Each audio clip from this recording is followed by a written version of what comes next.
What's the most important resource that you have? If you really thought about this deeply, I think you'd come to the same conclusion that Joey and I did. It's time. In our newest book, What's Without Wall Street, the 3 steps to financial freedom through passive income, we talk about how are we tracking that time?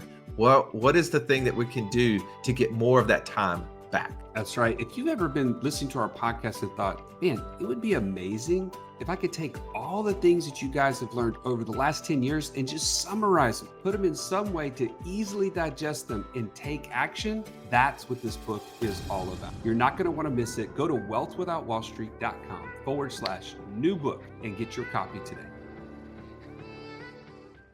All right, gentlemen, welcome back to the round table, and so excited to talk about how we built it.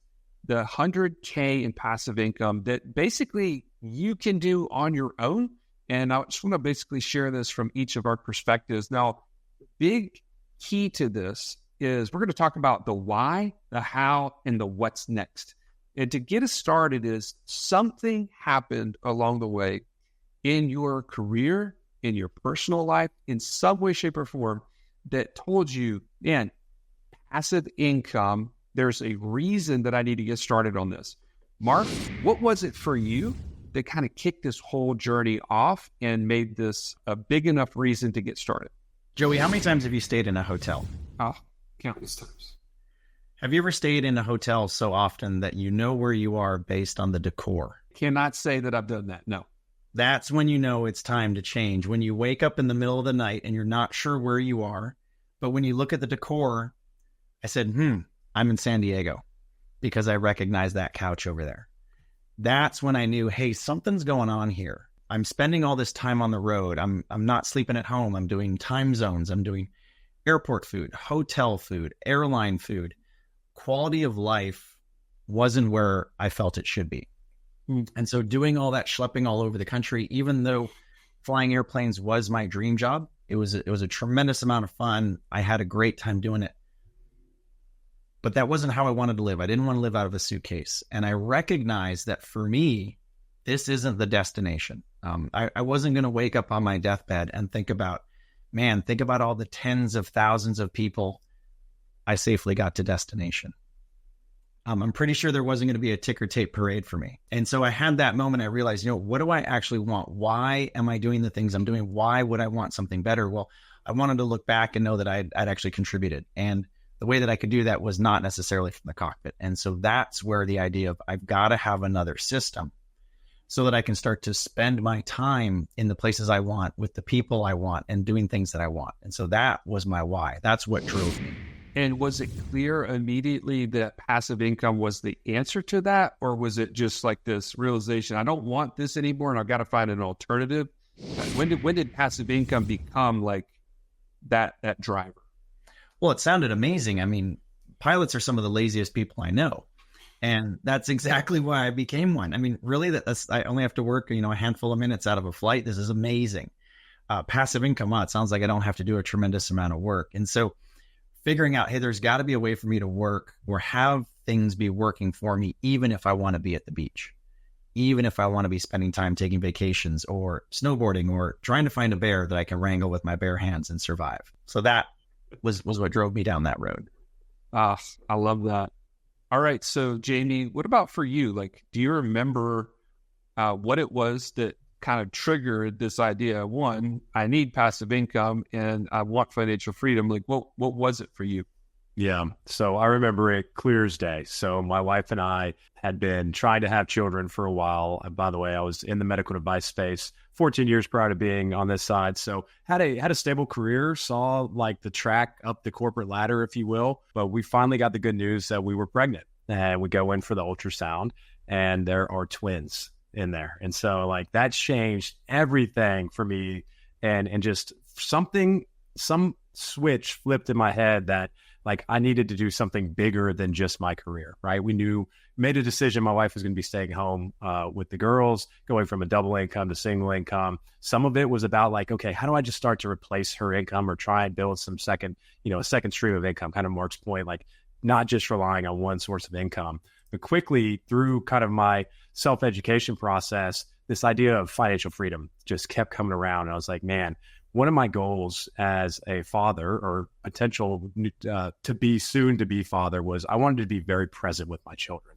And what I realized very quickly was in my W-2 job, my medical device sales job, I was covering 4 states, right? I was going to be traveling every other week, every third week. I was going to be spending a lot of time away from them. I didn't want that, right? I wanted to be able to spend time with my family, with my young girls, and be a part of their life when they were young. And so that really was the catalyst that just drove me full steam ahead to start down the real estate path, starting to look at building a real estate portfolio, quickly realized that could be capital intensive. So got into flipping houses. We'll get more details of exactly how I did it. But the why really was being present for my family and having options, right? If I wanted to walk away from a job that was taking me away from my family more than I wanted to, I wanted those options.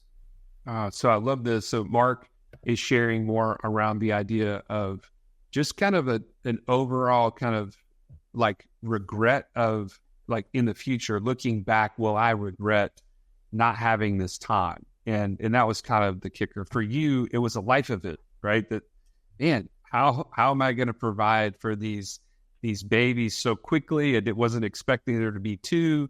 My wife needs to stay home. Like there's a lot happening at one time. Was it clear at that point for you, Jamie, that it was the passive income side, or was it just, I just need more income, period? Like, which one was it for you immediately? And then when do you remember if there was a switch? I think the panic side, like the initial panic was, I have to bring in more income. Like, I don't know what this is going to look like financially, but quickly through, again, like I just dove in head first. It started kind of like a lot of real estate investors, read Rich Dad, Poor Dad, found bigger pockets. We'll get into all those details, but quickly that mindset changed to there's more than just bringing in more income. What if I could actually build this passive income that I don't really have to worry about bringing in more income, right? I am bringing in more income, but I'm doing it with less work, right? Freeing up that time that I wanted to be available for the family. So it was a very quick switch. I'd be lying if I said the initial like panic was like, I just need to get more income in this household. But it quickly turned to how do I bring in more income, but also make it more passive and long-term wealth generation. I love that. So for me, I'll just quickly share that I'm a slow learner. And, to be honest, I didn't have a lot of exposure to people with means growing up. I didn't have a financial education except for what I had been told to do, right? Go to school, get a good job, and get, paid every month, put money in 401k, whatever the case may be, right? And I started to realize though, like investing in things that I don't understand just doesn't feel right. And maybe you're with me right now, like you're driving in the car or you're on the treadmill right now and you're like, yeah, I know there's something not quite right about where I'm putting money, but everyone around me seems to be okay with it. And so maybe something's wrong with me, but I just didn't feel like I was in control of anything. And for the longest time, I was okay with that because I honestly believed that I wasn't supposed to, right? That I was just to give my money to someone else who is a better steward of that money or a better like investor of that money. And what I quickly learned through events like 2008 and even before that, there was losses in my IRA, losses in my 401k. There was gains in those things. And I didn't understand either side of it, right? Whether it was going up or going down. And it wasn't until I started to look into starting to save for my daughter's college that I was like, okay, what can I save for their college in? And it was a market-based 529. And it was kind of like at that moment, I was like, wait a minute. I don't understand how it's affecting my 401k, but that's a really long-term thing. But, same for college. That's like real savings I need to make sure are there for this purpose of this college education. And it could actually lose value. I'm just not okay with that. And literally at that moment, I get introduced to infinite banking. And again, I didn't understand investing at all. I didn't understand passive income, but I knew infinite banking was the first step for me because at least I was going to be gaining more than in my savings account, but not giving up losses to the market. And I could start saving for their college. And then my brain started expanding to other things. After that, once you start to put capital in a place that you own and control, it starts to accumulate, and you start to say, wait a minute, if I don't use this for some other investment, I'm really missing out, because I get a 2-for-1 deal here. I don't know about you guys. I'm one of those like BOGO guys, like, hey, I see a BOGO, I'm buying 2 of whatever it is, even though I only need 1. Right? You have to. I mean, come on. But you're sitting there, your policy, your system is growing, whether you use it or not. So I might as well use it to do something great. And man, that's when the light bulb started going off and saying, wait a minute, there's a lot of cool things I could be doing today to create cash flow. And what about my time? How can I get more of that back? So the why for me, I'm just slower than you guys. So you got to, bear with me here. Now, everybody wants to know, once you get that mindset right, how did you then take the first step into passive income? And maybe just some of the details behind that, because we want to share some ways that other people maybe can learn. Jamie, why don't we start with you this time? Yeah, absolutely. I mean, the how really started with education, self-education, right? I went down the do-it-yourself road. I thought I was smart enough to go read books, find bigger pockets, go down the thousands of podcasts. I was just consuming education, just consuming content. And what I quickly learned, at least about myself, was that was extremely overwhelming to me, right? I didn't quite know which route to go. And I doubted myself on, hey, what if I do make a bad decision and I lose some of this capital that I've stored up to go make these investments? So it really wasn't until I connected myself with mentors and coaches and kind of networked with people who were already doing what I wanted to be doing that I really actually started taking massive action and seeking results. And so my first steps into really passive income was, again, my personality. I'm an ID. I tend to like shiny objects and I want to go really fast. And I just had capital burning a hole in my pocket. I actually went down to the courthouse and bought some tax lanes here in Birmingham. Not something that I've continued to do, but that was my very first entry, fairly low level of entry. They offered decent returns. At that point in time, you could get 12% annualized on your money if they came back and redeemed on the taxes. And so put some money to work there. But quickly after that, got connected with a mentor in the real estate space and started looking for rental properties. So went down that road, bought a few rental properties, and quickly learned that rental properties can be capital intensive. So then shiny object syndrome kicked in again. And I was like, hey, let me go flip some houses to build more capital to buy more rental properties. And that was kind of the first entry level of how I got started. Since then, and again, just through networking and connections with groups like Wealth Without Wall Street, got into private lending. I've done some of that. I'm a member of a real estate focused mastermind. Have been able to get into some small partnerships and small apartment partnerships with members of that group. And so just continue to expand in the real estate space. Private lending, I still connect that to real estate.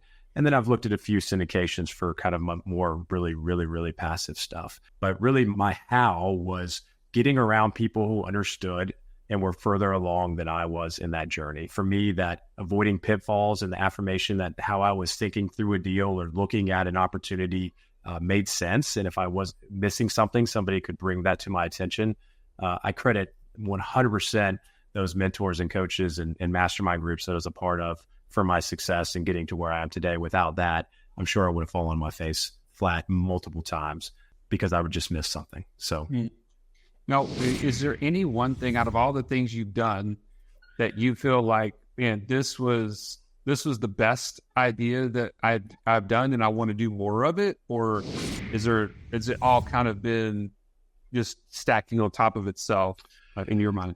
Man, I feel like it really just all stacks. I really love the real estate world. Real estate, there's so many options just within real estate, and to get creative and to expand or to contract or to find a different strategy. And what I mean by that is I'm still going to continue to build single family rental portfolios.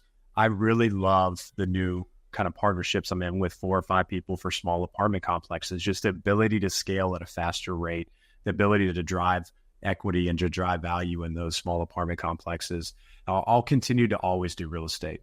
One area that I'm always going to keep in my bucket as well is private lending, connected to or collateralized with real estate. I love that space. I just feel like that's a really solid way to help flippers, help other people, improve communities, help the home buyer or the new renter, and also make a great return, right? With my money being fairly secure to a property. Now, there's some nuances and details you need to be aware of if you're going to go into that space.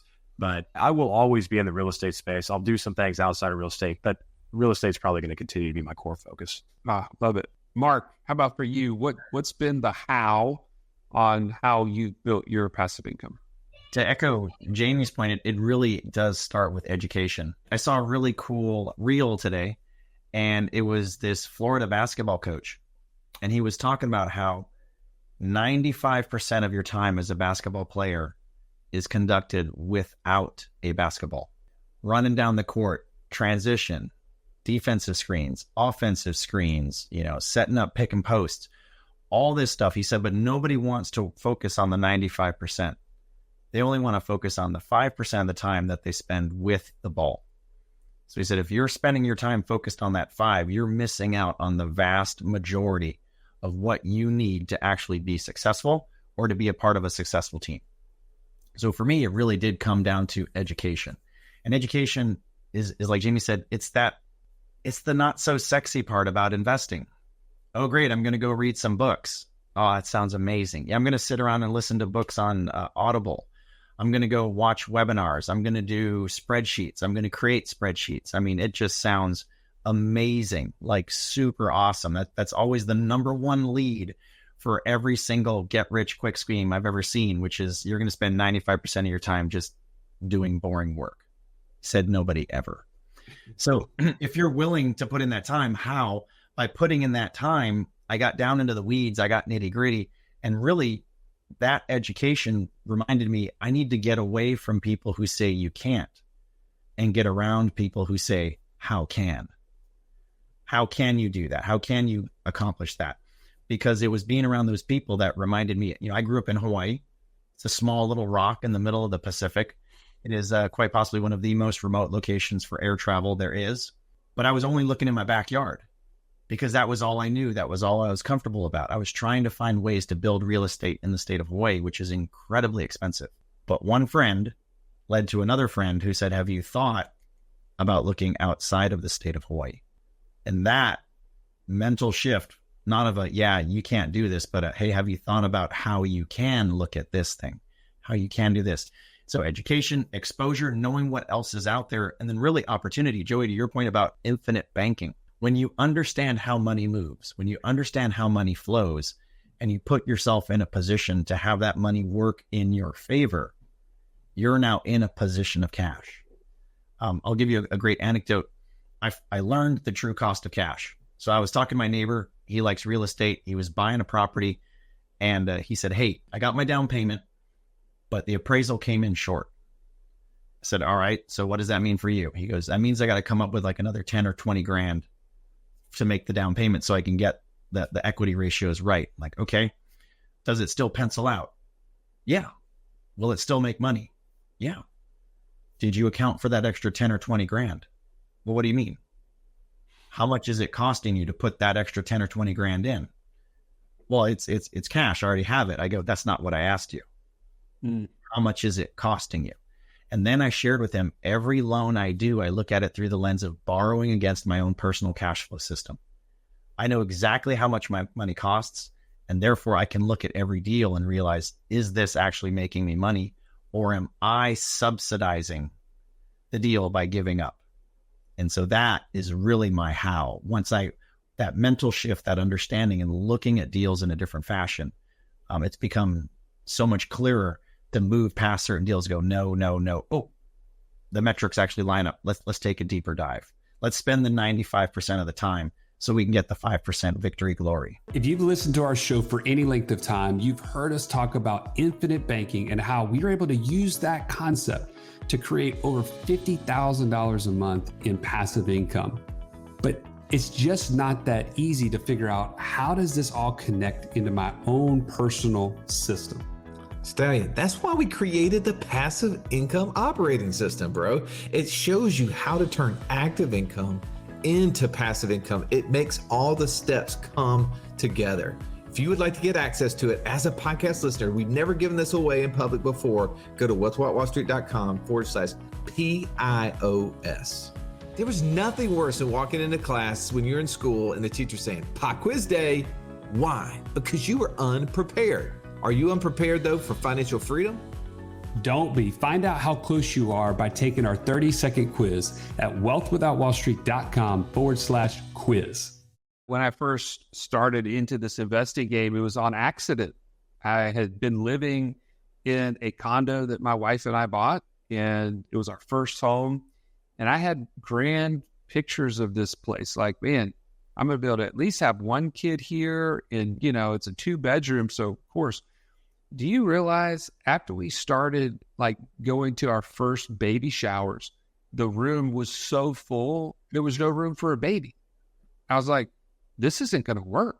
Like, we need to move now, like getting prepared for a new baby. And so this was, by the way, this was in 2004, and the market was going okay, but we had really overbought, which was another, great move for me. And so it was not really a great rental. In fact, it was barely breaking even to potentially losing money every month. But we moved out anyway, and that became my first rental house, right? So that wasn't very successful. The second thing, though, I got into private lending. And I will say that was a big win for me because, one, my investor DNA, I'm an S, which I love the security of lending, that you have collateral, that it's time-tested, it's proven. And man, it's just all around very passive, hands off. You have to underwrite the deal to begin with. You have to set it up, but then it's set it and forget it kind of thing. And from there, I got involved in crypto mining, which to me was like having a rental property without tenants. I was like, this is amazing. I don't have to do anything. I bought a machine. It's like a dollar machine. Like you plug in the dollar machine. It costs you 50 cents to create $1. How many times would you want to do that? Like just over and over and over again, right? And until it cost you 50 cents to create a quarter, it went backwards on me. But that was just because, the variables were not something I could control. It ended up being fine long-term because it was worth more than it cost to operate for longer than it wasn't. But then from there, I got involved in a drop shipping company, as you have well known, 100 unicorns.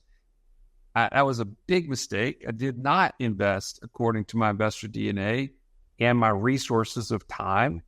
And so I ended up just putting money into it over and over every month, trying to buy ads that I didn't understand, spending time I didn't have.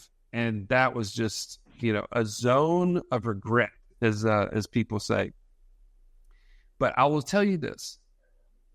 Getting started made all the difference. That's what I want to challenge you with is we're talking about these things, and I'm sharing probably more failures than these other guys, but the point is getting started made all the difference. And some of you right now are stuck on go, and you're the same place you were 6 months ago. And I'm willing to bet right now, if you had a coach walk you through what your investor DNA is, if you had a coach help you outline for you what your vision is, if you had a coach to help you set up your cash flow system where it is super efficient and the dollars were flowing into your control, not out of your control, you would be well on your way to creating passive income. But until you get that coach, Jamie mentioned it, and I will mention this. When Russ and I started investing together, it made a massive difference. And you've heard our show since 2020. We have been off to the races in building passive income. And I believe it's because we had each other. We could bounce ideas off of. We could confirm things. We could do due diligence together. Those are things that have made all the difference. So if you need that coach, I want to challenge you to go to wealthwithoutwallstreet.com/free call and talk this out. see if this is the right fit for you. It may not be, but get help somewhere, right? Get a coach, get a mentor, get someone to help you get started, because that will make all the difference. Okay, gentlemen, we've covered the why all of us even got into this idea of passive income. We've talked about the how, each of our ups and downs and all around. Let's talk about if you're 10 feet ahead of the next guy. I want to know what's on your mind. What are you seeing down the road that you're excited about? Because that will help me expand my mind and to see what's possible. All right, so Mark, I'm going to let you finish us out here before we jump to Jamie. What is next for you? What I've started transitioning into is really looking deeper into the things I'm investing in. There's a lot of things that happen in the world. There's a lot of causes and things that we all maybe like, maybe things that we're not particularly fond of, or maybe things that we do or don't align with. And so what I'm now starting to do, and I've shared it with my wife and she's on board, is we're looking at not just what is the investment opportunity, not just who is the operator, not just what is the ROI, but what is the WROI? What is the worldly return on investment? How does this thing actually impact the world that we live in?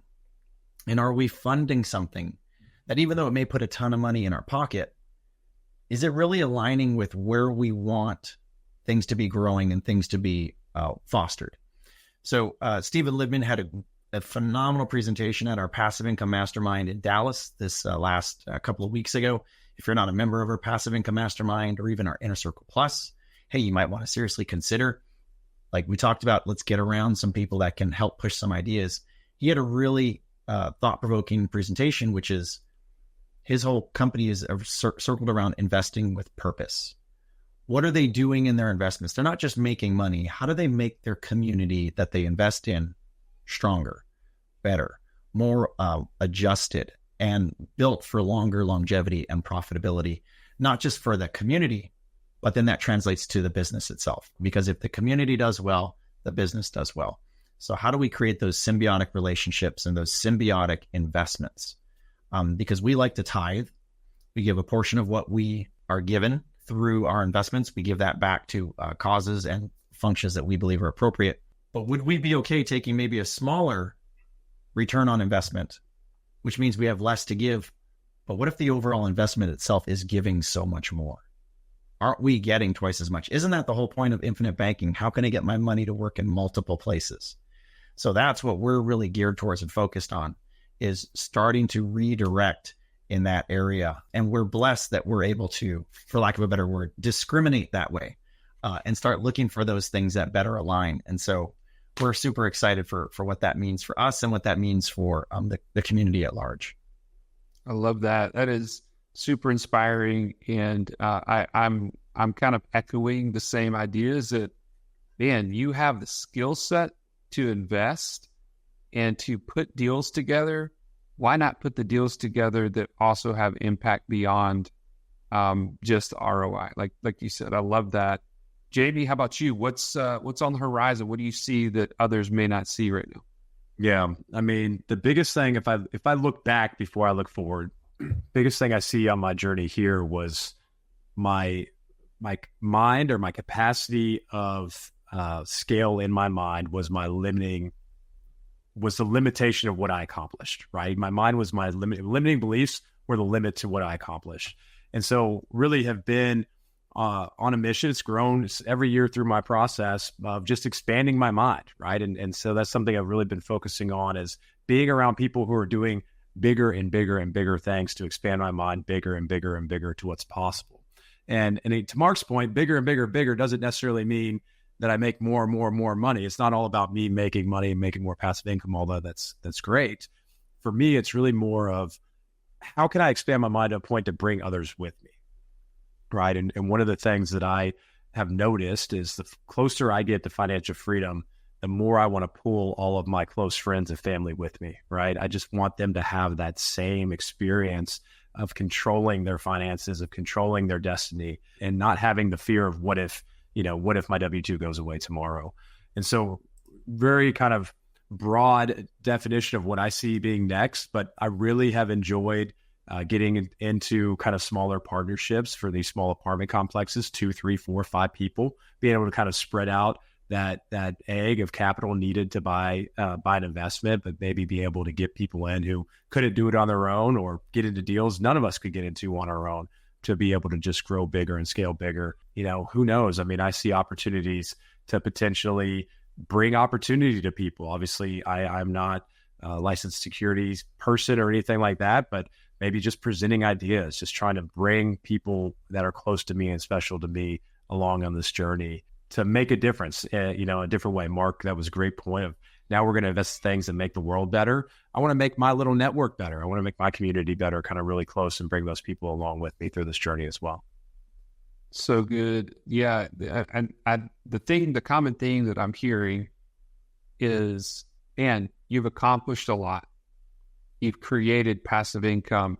You've almost, in a sense, you've kind of gotten this freedom down personally. And what happens from there is abundance. The ability to think bigger than yourself, the ability to say, who else can I bring along with me? That's why you guys are amazing coaches, number one. But number two, amazing people who want to impact the world. I'm going to add to this and say I'm a little bit further down the line than you guys are with kids. And so I'm looking down the road and thinking, I want more passive income to free up my time on anything active, because I'm starting to see, within the next 5-6 years, I may be looking at having son-in-laws. I want to be freed up to be a resource that I never had, right? Someone who can say, let me come alongside you and help you start a business.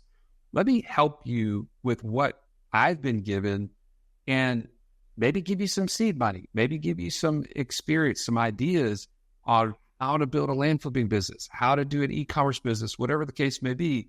And I want that for the generations to come. And so I see that as like a primary focus of why I'm investing today. A couple other things that are on my mind is again, it's so funny how we're thinking very similarly.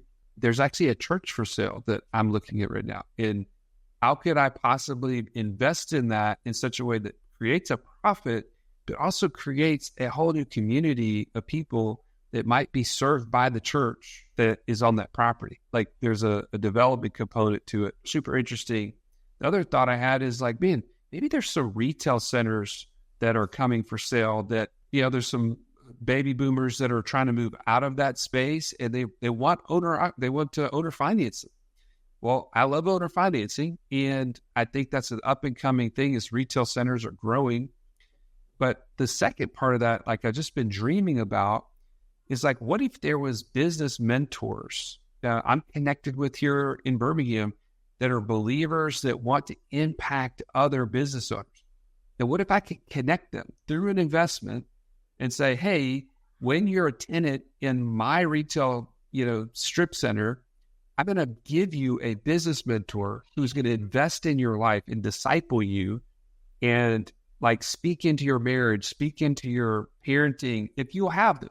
It's obviously optional, but to provide that, to want to make their businesses thrive, and also to share the gospel, and to be in a position to do that and provide that sort of service. It's just one of those thoughts I haven't fleshed out fully, but definitely on the mind of taking passive income and making it purposeful. So, man, I know that there's a lot more that we all could talk about, but gentlemen, I just have to thank you for being willing to come on, share your why, share your how, and what's next for you. Any parting thoughts from you, Mark? Make today day one, not one day. Love that. Jamie? I'm listening to a book called Psycho-Cybernetics right now, and I'm very early in it, so just a couple chapters in. But here's what I gathered so far is it takes 21 days to change a habit, including the habit of how we think about ourselves and how we think about what's possible in our life. To Mark's point, make today day one. Take that first action step, whatever that is, whether that's self-development, whether that's do it yourself, or whether that's reaching out, having a call with one of us to figure out what to do. Just take the step, because you don't want to sit back and be 5 years down the road saying, I wish I would have, right? So just encouragement that it is possible, and a lot of us not taking action is right up here in our head. Well, folks, thank you so much for joining us on today's podcast. If you found value, do us a favor. Take a screenshot, share it on social, tag Russ or I or Wealth Without Wall Street, so we know what sort of things are helping you on your path to financial freedom.